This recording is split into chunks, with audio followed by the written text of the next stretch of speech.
I call the meeting to order. I guess next is roll call. Who's going to call roll? Dan, do you call roll or is it Judy? You can call roll, Ron, or I can call roll if you would prefer. Go ahead. Yeah. Okay, so present today at the November 18 special meeting of the Finance and Audit Committee, we have Ron Shepard, Chair of the Finance and Audit Committee. We have Roger Royce, Vice Chair of the Finance and Audit Committee. And we have members Sean McGuire, Brian Westcott, and Teo Keat. And if you don't mind, I'll just do the brief introduction. So thank you, Chair Shepard, members of the advisory body. Welcome everyone to the November 18th meeting of the Finance and Audit Committee, and thank you for attending. At this time, we ask that members of the advisory body please remain on screen for the duration of the meeting. You will control your own webcams and microphones. A staff liaison will also remain on screen during the meeting to facilitate conversation and display necessary content. For members of the public who are in attendance and wish to provide public comment after the chair calls for public comment on the item you wish to speak on, please engage the raise hand feature. You will then have the ability to open your microphone and you can provide your public comment to the advisory body. This concludes the instructions, and I return the meeting to you, Chair Shepard. Okay, I guess we would like now to receive the auditor's report. Okay, Brandon, if you wouldn't mind coming back on screen. We don't have a presentation for this one, so this will be only a verbal presentation from Brandon Young. Brandon Young is a partner with LSL, the city's independent auditor. All right, you guys hear me okay? Yes, I'm getting nods. Yes, we can. Okay. All right. Yeah, thanks for the intro, Dan. So I'm Brandon Young. I'm a partner with LSL CPAs. This is our second year auditing the city. Obviously, the circumstances this year were nothing that we could have ever anticipated. Just looking at how we're doing this meeting right now, if you would have told me we were doing this a year ago, that's what we would be doing, I would tell you you're crazy. But we're making it through. We started the audit back in, I guess really back when this all started. Probably we did interim, I think April or May this year, when it was, the whole audit has been done remotely. We've done remote audits for all of our clients this year, 100% remote. I don't believe the city staff have even really been going back into City Hall, with the exception to process cash receipts and kind of just pull some documents that we've been requesting. So there was some adjustment, I think, for everybody, on our end, on their end. So back in May, that's when we do our interim procedures, where we are obtaining an understanding of the city's processes over financial reporting, how they are recording certain transactions, how they're processing checks, how they're processing cash receipts, how they're tracking capital asset activity, any grant activity, things of that nature. Obviously, the primary thing we focused on that needed to be adjusted and reviewed is how they're processing checks, given now that everything's in a remote environment. So the biggest risk, obviously, is the ability to manipulate invoices that are being approved over email and emails that can be altered. So what we did for every city really this year is making sure that they're using some sort of DocuSign software or process that when you approve a document, it can be locked and secured. Versus, so if you send it to me for approval, when I approve it through DocuSign, I'm also locking that PDF document. Meaning if I forward it to one of you guys, you can't alter it. So basically that way it stays the same through the process. So that was the main thing we checked. The city has it set up well now. Didn't find anything that was alarming. It's just everybody was kind of thrust into this environment where they got sent home and had to make alterations to kind of keep business running. So that was a big focus on interim, making sure everything was still, the controls are operating as they should, now that we're all remote. We used that for a risk assessment. We came back, we started field work in, I think, end of September, early October this year for a year-end test work, where we're looking at documents, we're looking at invoices, we're looking at checks, we're looking at cash receipts, making sure that transactions are recorded properly, or reviewing journal entries, really diving into all of the support and all the numbers for the year. It required a lot of scanning, a lot of Zoom meetings, a lot of emails, very different than what we have been in the past. The end product is the same, it's just how we're getting there has changed probably forever. So where we're at right now, that's why this is a verbal update. So the initial draft has been submitted to finance, which doesn't include the MD&A, transmittal letter, stat section. That's just the basic bare financial statements. As far as the results of the audit, right now we have, in the report on the internal controls, it seems like the preliminary things, there'll be 3 items in the letter. One of them, Dan, we just got sent today, so you're probably only expecting 2, but if you have questions about it, we can talk after this. But so the first one, every year you have to adjust your insurance claims payable liability for any general liability or workers' comp claims. When we were reviewing it, it looked like it was a little bit off. So when we looked into it, there was just an adjustment that was made in error. The adjustment actually increased the liability versus decreasing it. So it was just a correction that needed to be made. So the liability will be correct now, just required a journal entry to fix it. So that'd be the first one. The second one is kind of a repeat of what we had last year. We do a lot of analytics and ask about account balances and changes from current year to prior year. That usually a lot of the changes have to do with journal entries and whatnot.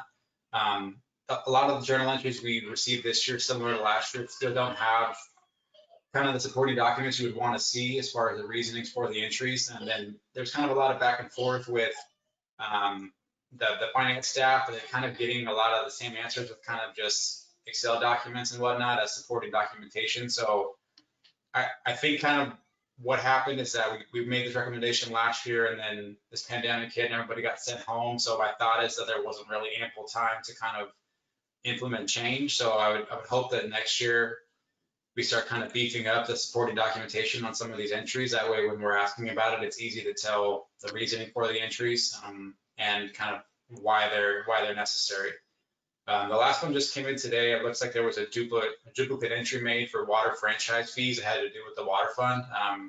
It looked like the revenue was recorded twice from what I could tell, so it just needed to be reversed. So those are some of the results that you'll see in the kind of that report on internal controls that gets submitted to you guys and the council. Other than that, everything else we went through, they were able to provide support. We tested pretty thoroughly and asked a lot of questions. It's a little bit overwhelming, but I think we're making it through. It seems like we're on track to have a final CAFR by, what are we trying to do, Dan? December 3rd? By Yes. December 3rd. So it's kind of a quick turnaround, but I think if we could kind of stick to the dates that we've set, we'll be on track to do that. So that's what I have for you tonight. I'm happy to answer any questions or any concerns you have about any of that stuff as best I can without having kind of a final CAFR draft. So I'm yours now. So the final draft will be available December 3rd. And so the Finance and Audit Committee will review that before it's presented to the council. Dan, I'm not sure of the process you guys are. So I don't know that there will be time between, so the 3rd is the Thursday prior to the last business meeting for council this year. That said, there could be another meeting after the publication of the CAFR that the Finance and Audit Committee could discuss the numbers, but there really isn't, I don't think, time between the publication of the CAFR and the actual council meeting where they'll receive it. The only time that would be available is essentially the Friday beforehand or the Monday beforehand. Dan, this is kind of, I don't mean to start off this way, it's kind of annoying. This will be the 3rd year in a row that there hasn't been enough time for the Finance and Audit Committee to review the audit report before it's presented to council. And that's it just doesn't seem to me to be acceptable. I don't know how the other members of the committee feel, but we've got auditors who did the work last year, so it's not a case of having new auditors. So I do want to report to the council that we have not been able to review the report because it wasn't presented in time for us to do that. So if I may, I would make the clarification that the CAFR is not the audit report. The CAFR is the financial statements for the city, and that is a management report. The audit report is what you heard from the city's independent auditor. Those were the findings, the process, and it does. What wasn't included was the overall opinion, but I imagine Brandon has at least a preliminary opinion, but the audit is not the CAFR. The audit's in the CAFR, is it not? It's part of CAFR. The auditor's opinion is included as a portion of the CAFR, but the CAFR itself is a larger document that includes the city's financial position. I know, as well. I think we're supposed to review the audit report before it's presented to council. Is that not right on our No, you're correct, but I guess the distinction that I'm trying to draw here is that the CAFR is not what the Finance and Audit Committee is charged with reviewing. It is the auditor's report that the Finance and Audit Committee is. I understand that, but the audit report is presented as part of CAFR. Is that right? Yes, that is correct. Okay. How do the other committee members feel? Well, if I understand Dan correctly, he believes that the Finance and Audit Committee should not review the financial report. Is that correct, Dan? So I think that the main issue here is really the timing, and I think that the Finance and Audit Committee absolutely should have the opportunity to engage with the auditor and ask any questions about the audit report. And the Finance and Audit Committee should also have the opportunity to provide input on the CAFR document itself. But providing input on the CAFR document for this year delays the issue of the CAFR just based on the timing that it happens and how long it takes to create the CAFR as a document and the number of meetings available that the City Council has prior to the end of the year. So that's why we presented the CAFR to the Finance and Audit Committee earlier this year and solicited input on how to improve communications. Several of those, there were several suggestions on how to improve the CAFR, and they are being implemented. That was the CAFR from last year. I don't think we have seen the CAFR for this year, have we? That's correct, because it's not done yet. So as Brandon mentioned, only the financial statement portion of it is completed. Literally on my desktop right now is a draft of the transmittal letter and management discussion and analysis, which necessarily draw from those. Just sort of the development process of the CAFR doesn't allow it to be, there is a certain amount of time that it takes to create that. So the CAFR is When do you think it would be available to us? Sorry, go ahead, Ron. The CAFR is going to be ready December 3rd, is that right? That is our target date currently, yes. Okay, target date. And when is it going to be presented to council? On December 8th, which is their last business meeting of the year.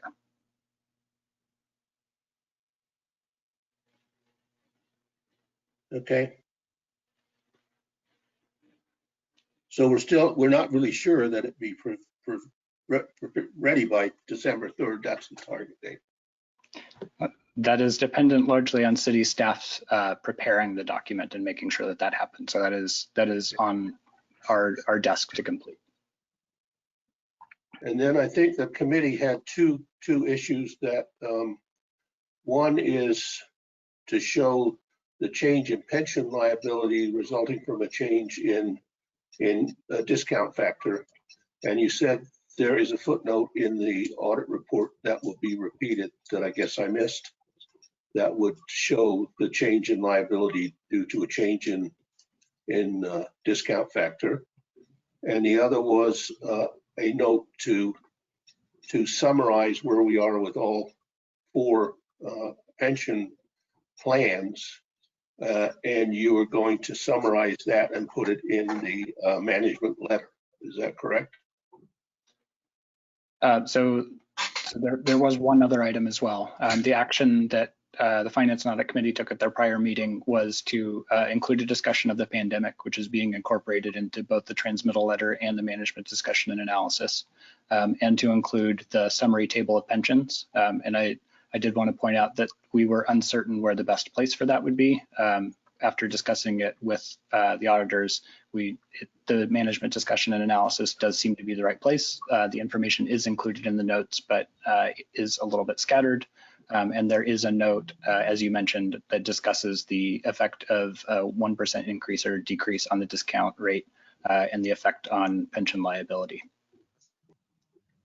So Ron, if I may, could we open up to public comment if there is any prior to finishing up this discussion? Okay, Judy, if I could ask your assistance on this, please.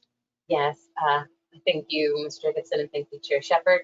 So at this time, if any member of the public wishes to speak on item C1, receive the independent auditor's report for the fiscal year ended June 30th, 2020, please engage that hand feature. It's found in the top right side of your screen. Click that, we'll have the opportunity to open up your microphone and you may address the committee at this time. So again, one final call for public comment on C1. Receive the independent auditor report, fiscal year ended June 30th, 2020. And seeing no hands raised, Chair Shepard, you may continue. Thank you. Okay, are there any other comments from the members of the committee?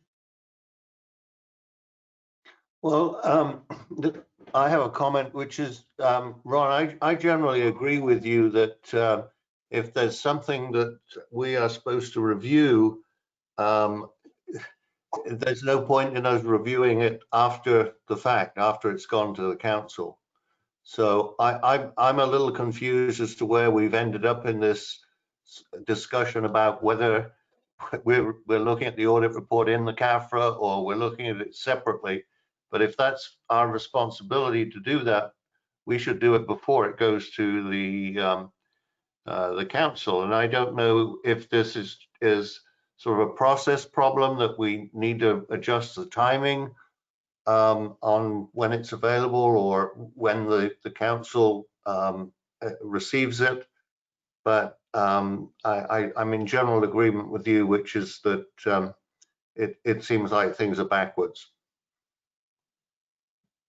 If I may, Maybe we should ask the council to put back, postpone the review of the document. So if I may, Brandon, would it, do you have perhaps some perspective on how other jurisdictions operate and if they have similar advisory bodies, how they sequence things primarily? Sure. Yeah. So a common practice that I see a lot of times is to take a final draft to a finance and audit committee, usually later in December, whenever it's ready, usually mid-December. And then you finalize basically the draft you would take to the finance and audit committee. It should be pretty much everything that is included, just with the draft stamp, just in case they have any comments or changes necessary to the document. After that, you finalize the CAFR prior to the 12/31 date, but then usually you end up taking it to council in January. That is a common practice that I've seen at a lot of agencies.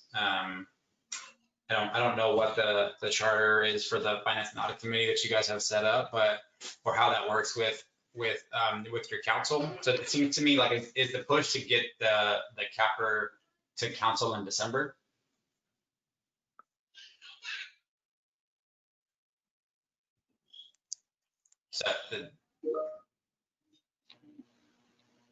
So while this is the next item on the agenda is the update to council, if the Finance and Audit Committee desires to make that recommendation, that could be a recommendation that is made that the CAFR is not taken to council for the receive and file action on their end until essentially until the January following the fiscal year. Well, we reported on that the same thing last year. What were the results of that? I thought council wanted us to review it before they got it. So I will admit that seems like years and years and years ago. I would have to go back and check my notes. I don't know that I can do that with any confidence. I think I'll take it on myself to call the mayor and see what she wants us to do.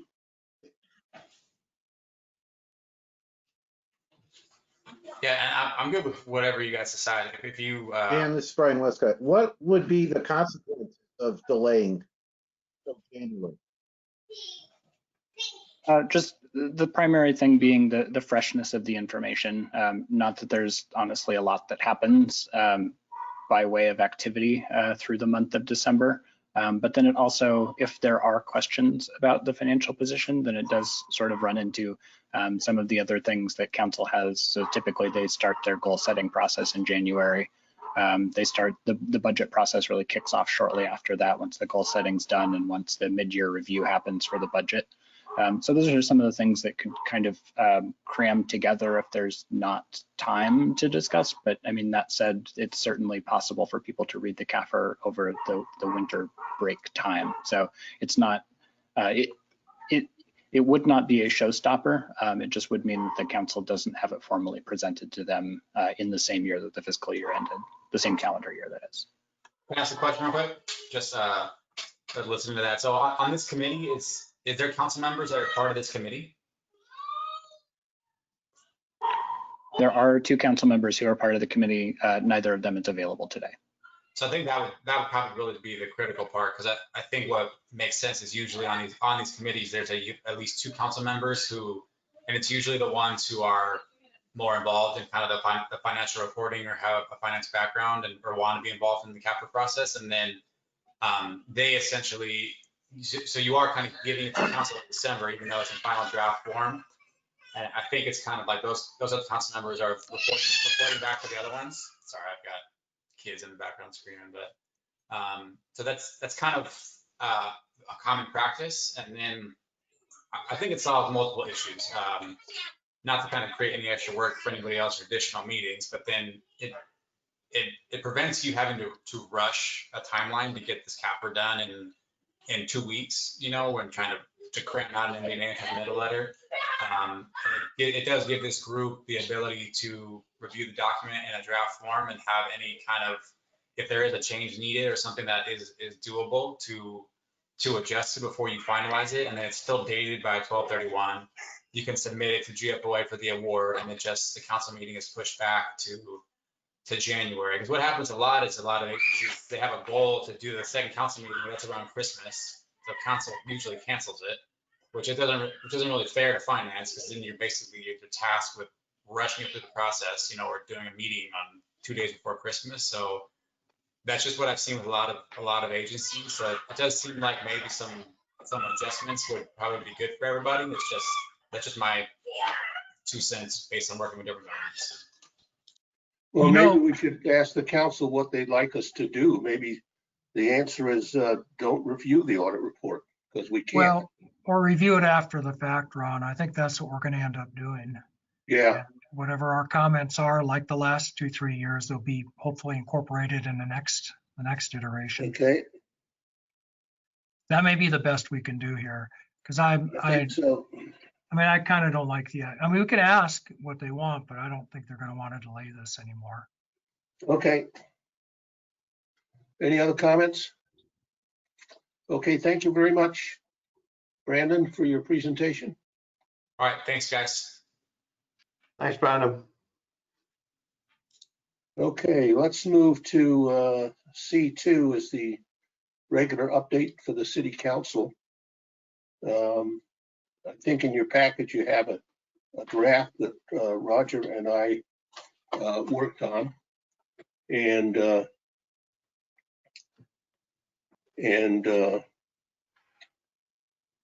don't know if you've had a chance to read it or had any comments, or should we just go through it item by item?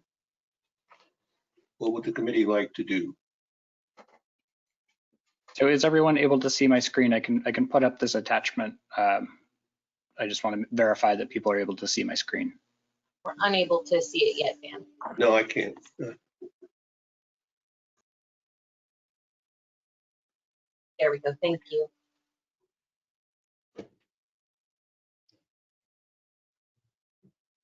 Okay, there it is. So the purpose of this report is to seek council's review, support, direction, and recommendations. The next is the committee's role is to facilitate public understanding of the city's financial reporting processes and to assist staff in the delivery of timely, clear, and reliable financial information to the public. The memo addresses the following topics: financial statement review, investment guideline review, capital expenditure reporting and protocol, information technology recommendations, pension costs, and budget presentation. So on the financial statement review, I said we will meet with the auditors on November 18th to review the audit. And I just have to say, I guess, add the report was not ready and we will review it after presentation to council.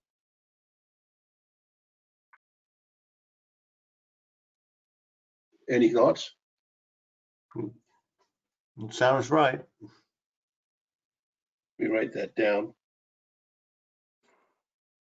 So just by way of a procedural approach here, would you prefer to take these as a single item with motion and approval by the Finance and Audit Committee, or as individual components? I prefer to do it as individual components. So let's agree on the financial statement review and then we can go to the next one. Is that committee all right with the committee? Fine by me. Yeah, go ahead. Okay. So report was not ready. FC we will review after presentation to the council. I'll clean up the words. Actually, Chair Shepherd, Yes, before ma'am. the committee can make any discussions or decisions, we would need to call for public comment first. Would you like me to do that I'm now? sorry, I didn't hear you. I didn't catch. Before the committee can have discussion or make any motions, we do need to take public comment. So would you Oh, like I'm to do sorry. that now? Any public comments on this? Oh, you have to ask that, Judy, don't you? Thank you, sir. So at this time, if any member of the public wishes to speak on item C2, approve the regular update to City Council, please engage that hand feature in the top right side of your screen. I'll have the opportunity to open up your microphone and you may address the committee at this time. So one final call for any public comment on C2, approve the regular update to City Council. And seeing no hands raised, Chair Shepherd, you may continue. Thank you. Okay. All in favor of that comment on financial statement review, say aye. Aye. Aye. Any opposed? Aye.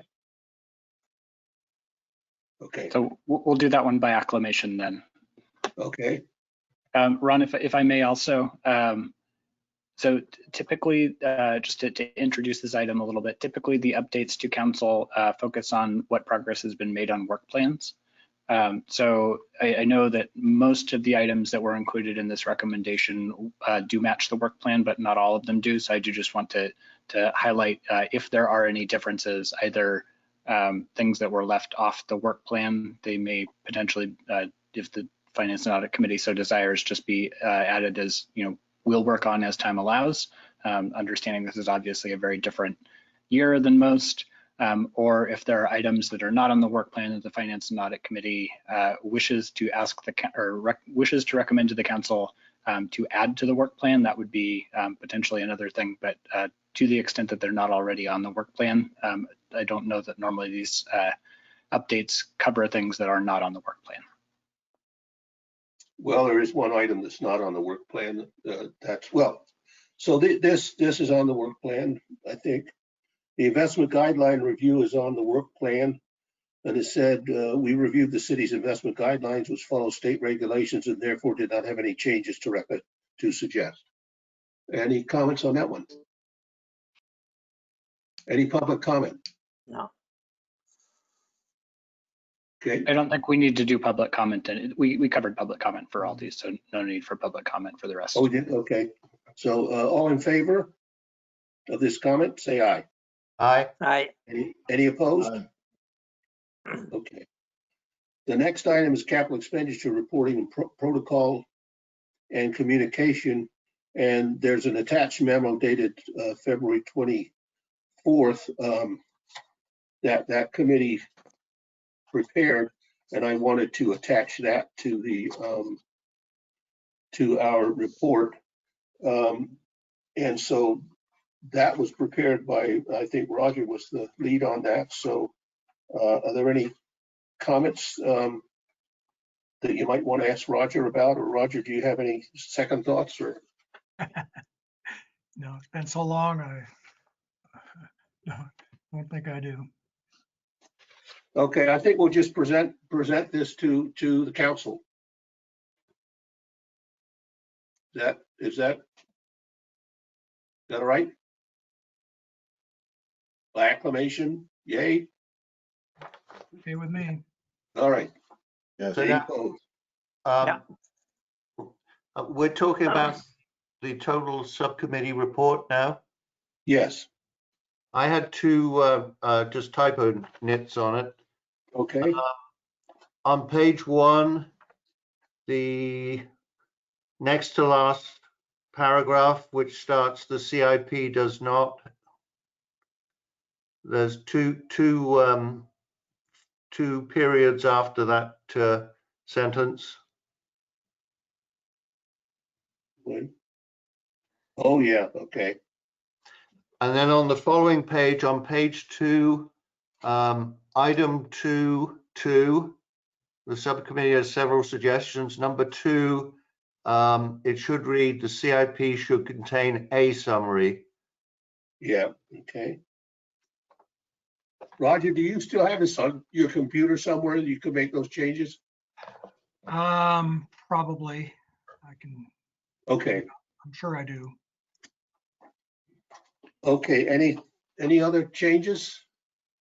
Not on that, but while I'm speaking, why don't I give you the other one that I picked up, which is on the honorable council members letter.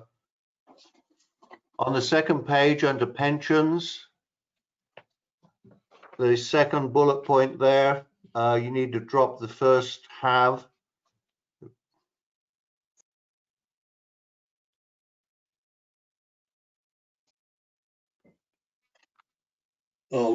Oh, yeah, we still, okay. Yeah, I don't know. I guess I was having a lot of fun doing We're having a lot of fun, yeah. that. Anything else, John? That's it for me. Anyone else have any comments? Okay, all in No. favor of, pardon? So just a comment about the presentation. Since we have Judy here, I will ask if she can give us maybe a little bit more insight into how these typically go. My recollection just from yesterday was that these are presentations rather than memos. So Judy, can you give us a little bit more of what is expected for the format? Thank you, Mr. Jacobson. Yes, so for any report out by a committee, commission, advisory body, it is a presentation only, and the city council cannot take any formal action. Now, if the committee is looking for city council to take action, then it does need to be brought as a regularly agendized item with the staff report stating the recommended action.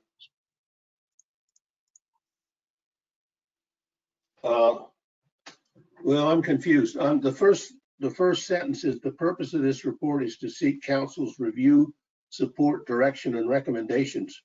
Is that incorrect, Judy? Or do you, And so again, the city council can provide minimal direction for a presentation under commission report. But again, if there's specific direction or an action that the city council needs to take that is being requested by, say, this committee, then it does need to have a staff report and a very clear recommended action.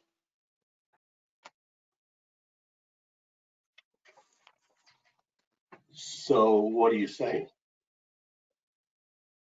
So if the, So we so I have guess to get, so we, on this capital expenditures, staff's reviewed this a number of times, so I don't understand what we have to do. So I guess, Chair Shepherd, I might have to respond with a question. Are you looking as the full committee to have city council approve your recommendations or approve amendments to your work plan items to be added? Or are you just presenting something to the city council for them to receive and file? I guess this is really a report for their consideration. And if they want to approve it or tell us, or tell staff, yeah, but this is what we want. And that is an option under the commission report as a presentation. The city council can direct staff to return it as an action item. So the city council can take formal action on it if they feel that is necessary.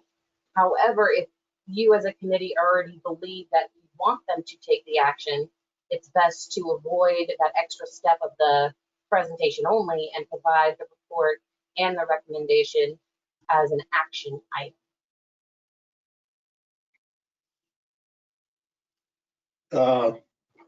I don't know how to answer your question other than the memo on this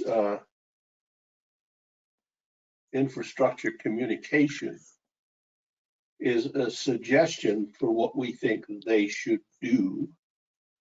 And then it's up to them, I think, to say, okay, we agree, staff come back with an action recommendation. So Does that make sense? That does, and I appreciate that clarification. Is what is being presented to the city council already on your work plan? I didn't get that, Judy, I'm sorry. Is what you intend on presenting to city council already on your work plan? It is on the work plan, capital improvement CIP program. Previous work plan issues. Okay, so if it's something you're just reporting based off your work plan, then the presentation is appropriate. And if city council feels that there is further work to be done off of your work plan, then they can direct staff to return with an action item. Okay. So I think this is just a report, what's on our work plan. Correct, yeah. Is everybody okay with that? The one that's not on the work plan is the budget presentation, which is the last item. Okay, so for that item solely, if it's not on the work plan, then there's a couple of things you can do. You can bring it as an action item to the city council, amending your work plan and adding the budget presentation. Or you can include it in your report that or your presentation that you're providing. Well, And wait, then again, I think we need to discuss it first. After we discuss it, then we can decide what we would like to do as a committee. This is just something that Roger and I wrote, not just something. It's something we took great care in preparing. But so we're okay on capital expenditure reporting. Let's go to information technology recommendations. And as we reported, staff has installed OpenGov software budgeting and reporting module. We suggest that the project be continued with the installation of the financial accounting software update. And I think that's in support of what staff wants to do. So just an update on this one, Ron, if I may. So the Finance and Audit Committee did express support for moving forward on upgrading the financial accounting software, and City Council did give authorization to use OpenGov as the upgrade for the financial accounting software in late September. So that is underway. So the So I should add to the bottom of that, which I just say add which council has approved. Is that fair? Yes, I think that's an accurate characterization. Okay, so I'll change that to. Okay, any other comments on that? Okay, by acclamation, is that comment all right? Aye. Okay, any opposed? Okay, thank you. And does that include, just so that I can keep the minutes straight, does that include the CIP update as well? Yes, I thought we did that. I'm sorry if we didn't. I don't think we voted on it. Okay. Is everybody all right with the capital expenditures reporting protocol and communication update? Aye. Aye. Okay, Aye. any opposed? Okay, that's passed.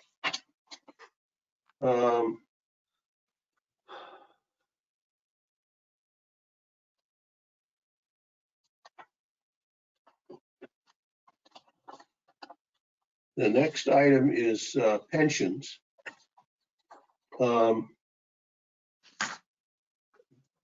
GovInvest has been installed and based on a presentation to FAC appears to be extremely useful in determining the additional liability resulting from hiring additional staff and the change in liability resulting from the use of various discount factors. We still have major concerns about pension costs. The unfunded pension liability as computed by regulations as established by CalPERS, and I've said an unrealistic discount factor greatly understates the liability.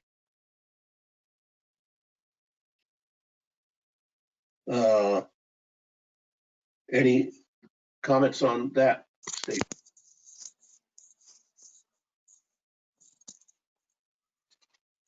I'm supposed to add something and I can't remember.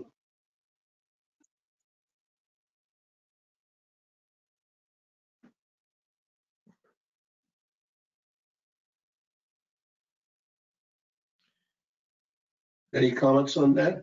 I mean, that's an opinion, right? It's in the report and it's an opinion. Yes.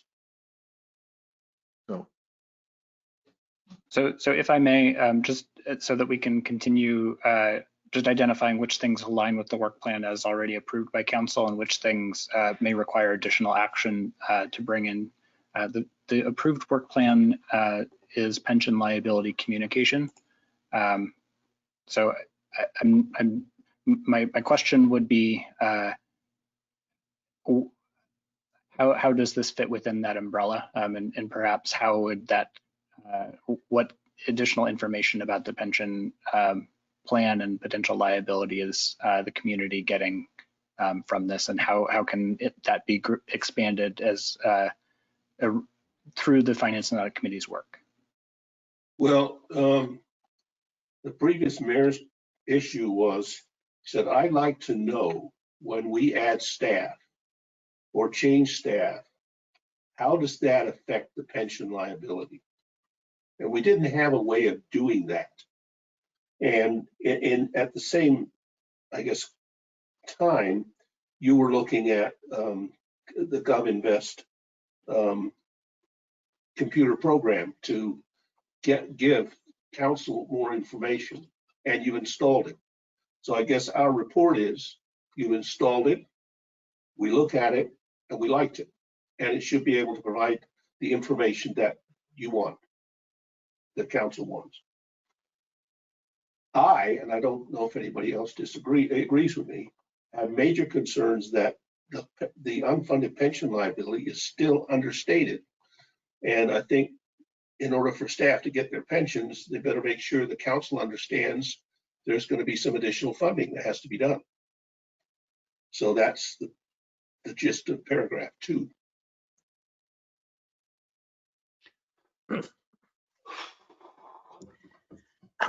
Yeah, I'm with But you. Ron, You're breathing heavy here. We would have really Yeah, failed at our mission if we didn't point that out.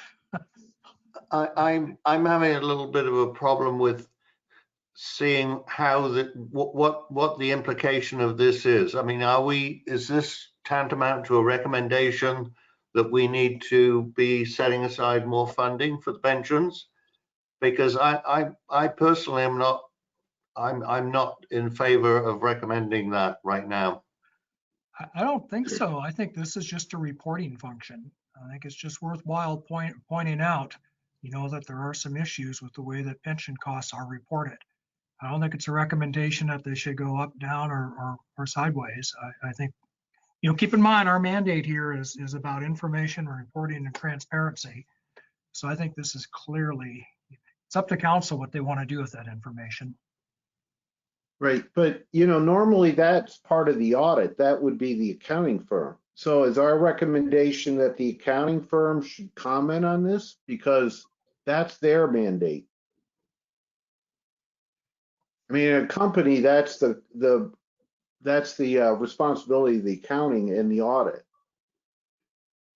Well, Brian, I don't think they do that. What they do is say, how did CalPERS compute it? And what is the result? And put it in the audit report. They're not charged with I mean, the committee could ask for an enhancement of their opinion. I think that's a more powerful way to approach this than our committee saying, we're not necessarily, we don't feel that the pension liability is being calculated correctly because of the discount factor. I understand your point. Well, there was a comment made about in the audit report that the footnotes add what the unfunded liability would be at different discount rates, So, which is in there.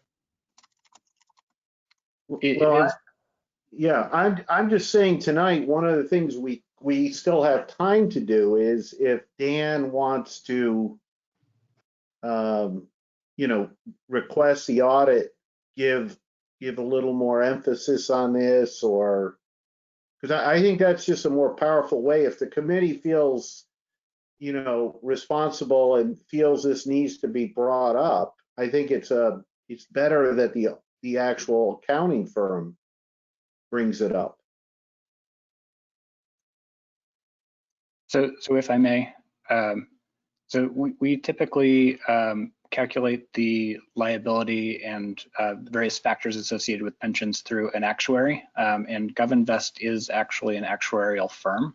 So they do offer those services, and that is part of what is available on the platform. I guess what I might recommend as a way to clarify this is under what set of circumstances would the community understand more about the landscape involved with pensions? That was what I understood the work plan item to be. And if there is certainly there are some of the universe of scenarios where the expected discount rate is not hit consistently, in which case the discount rate would then have been too high at this point in time, though of course, understanding the future is difficult to do. But there are also a number of outcomes, a number of sort of the universe of outcomes. There are some where the discount rate is regularly exceeded. So I think that where the Finance and Audit Committee could help the community understand is to understand that landscape and what those factors are and what perhaps the likelihood of those factors are and what impact that may have on city finances going forward. How would that be communicated to the community? So the GovInvest software it does allow scenario running. So one scenario could be run with the discount factor being 1% lower than what is in the valuations currently, or 1% higher, or 1/4% lower, or with a lower employee population, or a number of very granular factors are available in that software, and they do allow.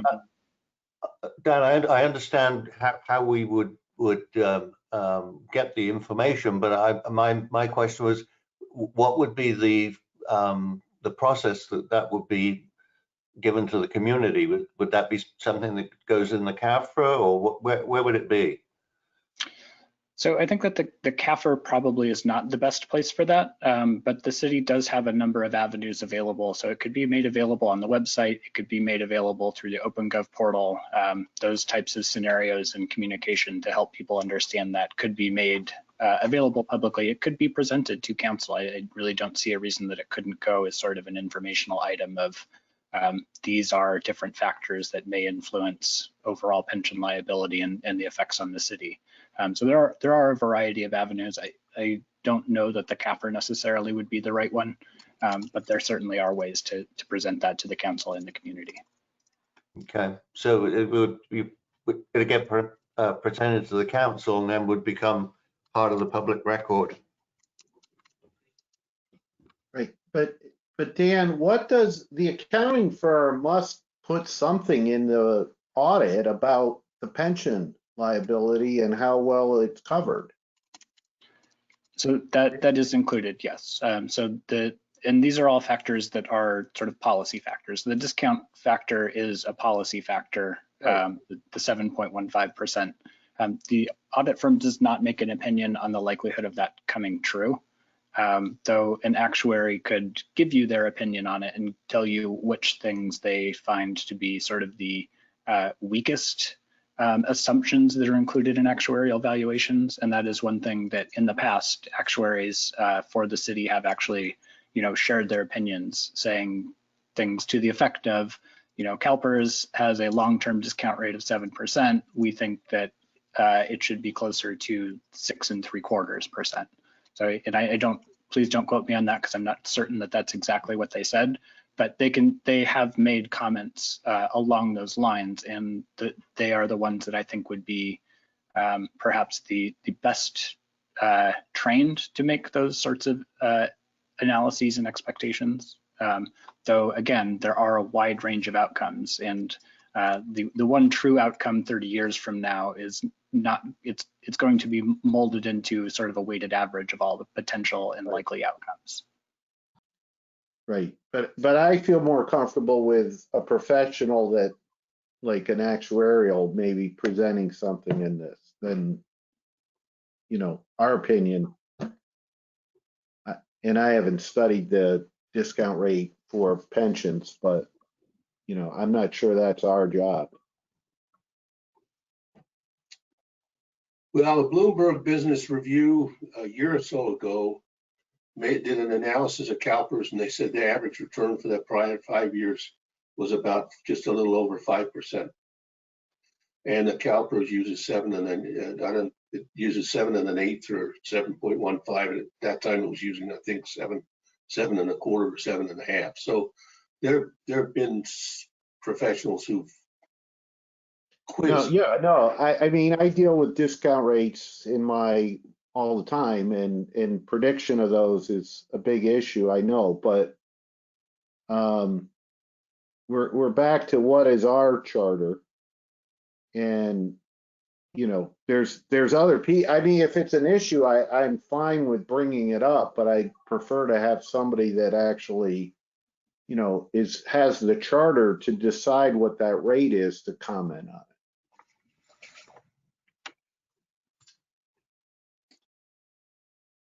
it. Well, do we want to change it to say something like a major factor in computing unfunded pension liability is the discount factor, and we are concerned, or we would suggest that your actuary review that factor and give their professional opinion on whether that's an appropriate number to use that CalPERS uses. I don't know if they're going to say anything because they don't want to annoy CalPERS, because I don't know who the CalPERS actuaries are. I don't know. What do you want to do about this? I mean, we've talked about it for a long time, not just tonight, but on a number of occasions. And have we reached out to CalPERS and asked them how they, what they base it on, and get their review? And we could include that, or council, or that could be included in the audit and the financial statements. Yeah. I've reviewed a lot of CalPERS reports, and it's difficult to understand how they get their discount factor. They all vote on what to use, the members of the board. So, Yeah, but Ron, I don't think it is up to us to say in the report that their discount rate is unrealistic. okay. I agree. I wouldn't say that. Yeah, you're right. I mean, I think it is, but I'm not qualified to say that. Oh, that's exactly. So how do you want to change this? Or just take it out? I would just take the piece in brackets, take that out. Okay. Everybody comfortable with that? Yes. Okay, it's out. Okay. Budget presentation. Some of us have reviewed prior year's budgets. There's a concern that looks more like a marketing package or a business plan rather than a budget. Ron, And so- sorry to interrupt here. Sorry, if I may, can we go back just so that, again, so that I can accurately record what action the Finance and Audit Committee is taking? So is the Finance and Audit Committee taking out a mention of the Paragraph 2 now. Okay, and then, and I'm sorry, was there a vote on that one, or? Yeah, I think we all agreed. Well, could we have a final reading on what this is going to say? Because are we still going to say that regulations established like CalPERS greatly understates the liability? No, we're taking that whole thing out. Okay, good. I thought you suggested that. Yeah, I did. Okay. Yeah. I just wanted to understand what the final Would be document paragraph I want to 1. read. Bullet point 1. Okay, very good. Okay. Okay, thank you. Sorry for that. Let me get to the nub of the budget presentation, and you may not want to do this. Los Gatos has a Finance and Audit Committee as like ours. And they were told by the then city manager they cannot get a hold of, they will not be provided with budgets to review. And they were annoyed. So they passed what they call Measure A. And part of Measure A was a role for the Finance and Audit Committee in connection with the annual proposed budget. And I think it's in your package, but basically it says the town manager's annual proposed budget be prepared and provide written comments and recommendations to the council. The Finance Commission's comments and recommendations shall include a recommendation about whether the town council should approve or disapprove the proposed budget. The Finance Commission may make a recommendation of approval of the budget conditional on the town council's acceptance of one or more of the Finance Commission's recommendations. The town manager must provide a proposed budget to the Finance Commission at least 20 business days before the first meeting at which the proposed budget is considered by town council. This kind of appealed to me because, in my view, the Finance and Audit Committee reviews what's happened after it's happened. And I would like the committee to have more input in what does happen. And the critical piece to me is the budget. When Mike Bedwell was the city manager, which was maybe 35 years ago, the city had a budget task force. And I was on it, and I don't know if any of you know Gary Ann Dean and Doug Dupin, they became mayors. and the city department managers would present the budget, their budget, to the task force for their questions and to help them understand why they need what they need. And it was a pretty interesting event. I remember one case, the police department wanted to increase their budget because they wanted to decrease the response time to 2 minutes from 5 minutes. And so, and on the basis that they could save a number of lives if the response time was reduced. It turned out that it was really a bunch of fluff. And so there really was some quizzing. There was, so I think we had some impact in clarity on what people wanted money for, because we did it before it was presented to city council. And I thought it was very useful. And obviously Los Gatos does, and I just wondered what your thoughts were.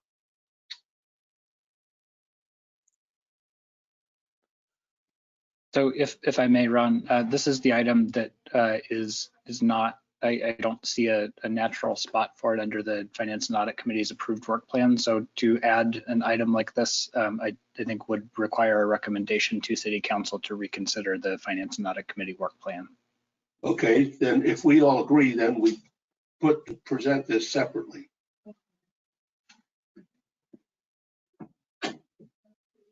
Get a phone number, Mary. I don't know what your thoughts are. You may not think this is appropriate for the Finance and Audit Committee to do, but I just thought I'd raise the issue.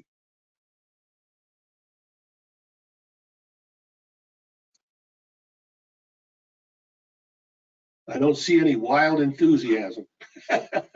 No, my opinion is that I think the Finance and Audit Committee should be more focused on the actual financial results rather than the budgeting process, which is really more a process of trying to set objectives of where you hope to get out in the future.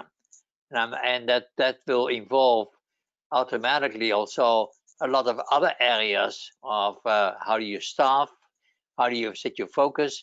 And I think all these sort of actions, they are far beyond what should be in the charter of the Audit and Finance Committee.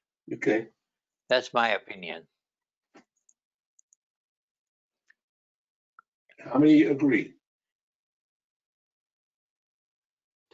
I think I may be saying the same thing in a different way. I'm just not sure we know enough about the inner workings of the different departments to effectively review what their proposals are.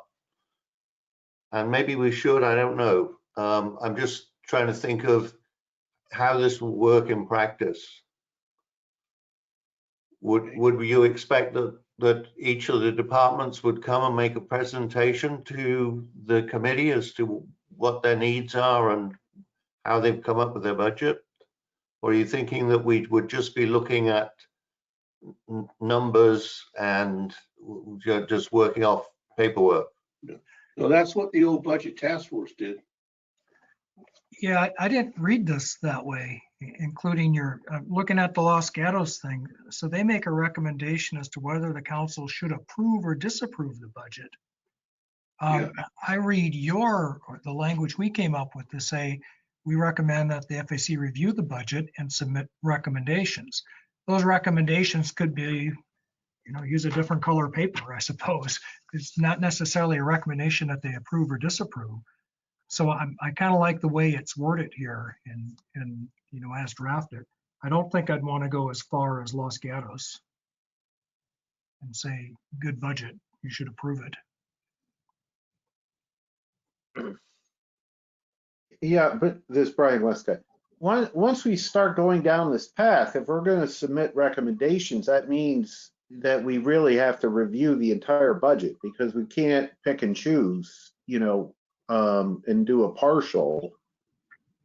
Because I think that's a dangerous. So to me, if you're going to do this, you have to make a complete review of the budget and submit recommendations the way it's written.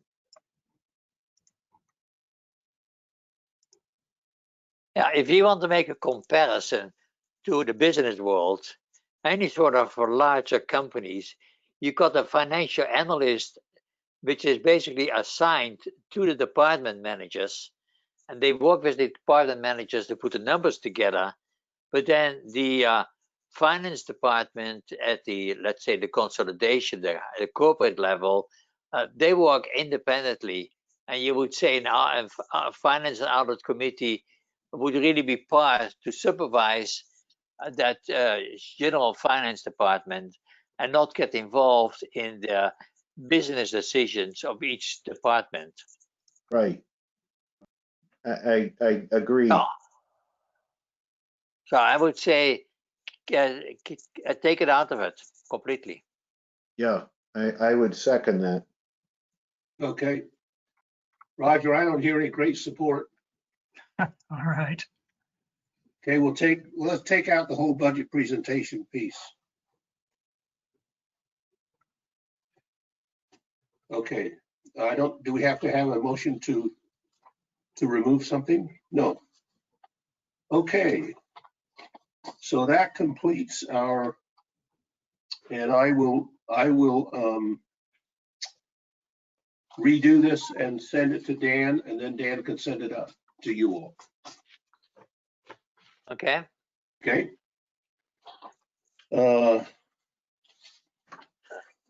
Next item is the director's report.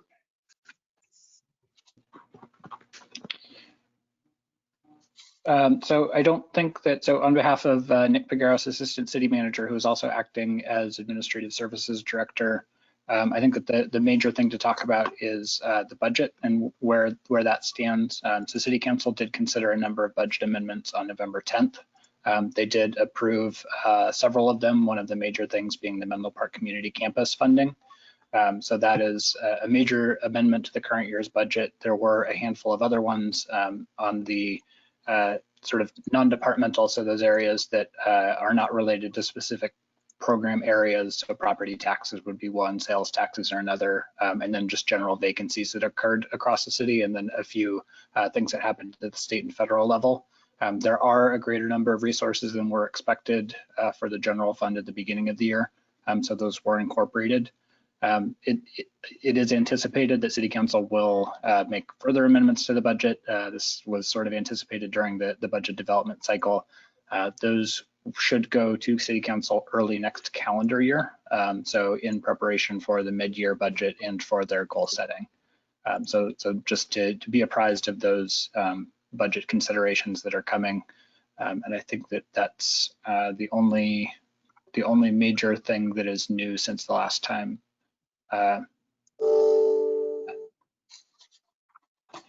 Okay. What is that community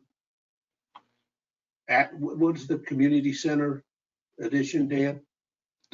The Menlo Park Community Campus. And so the major change here was that City Council dedicated funding toward that. And one of the areas there was further issuance of the city's Measure T bonds. So in 2001-2, there was a ballot measure which authorized general obligation bonds through Measure T for recreational facilities. And so a portion of those are still available. And so City Council has given general direction to move forward with that. The amount that will be issued has not been ironed out at this point. They wish to use other sources of funding first, but do want to even out the balance of it through Measure T. So that will happen over the course of the next year. No, but exactly what are you building? Oh, this is the facility that will replace several of the facilities that are now the Onetta Harris Community Center, the Senior Center over in Bellhaven. So refreshing those in the Facebook offer there. Any other questions of Dan? Okay, and then we have future. We have future agenda topics and committee member reports. I don't know if there are any. Chair Shepherd, just as Yes, a point ma'am. of order, we do need to take public comment on the last agenda item, the director's report. Oh, okay. Thank you. Thank you. I didn't think there was anybody there. I'm not sure if there is, but Brown Act and all, we should. Okay. Keep us honest. So at this time, if any member of the public wishes to speak on item D1, director's report, please engage that hand feature on the top right side of your screen. I'll have the opportunity to open up your microphone and you may address the City Council at this time. I'm seeing no hands raised. Chair Shepherd, you may continue to D2. Thank you. Okay, item D2, future agenda topics and committee reports. Are there any to discuss? I don't think there are. Okay, so in that case, I think we can adjourn the meeting. Anyone who doesn't want to go and have a gin and tonic? Or...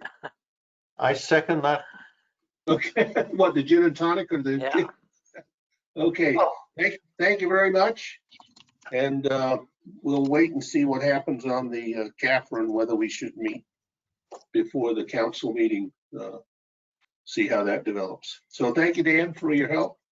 Judy, thank you. Thank all of you. All right, Okay. thank you. Okay, guys. Thank you. As they say in England, ta-ta. Thanks, Judy. Thank you.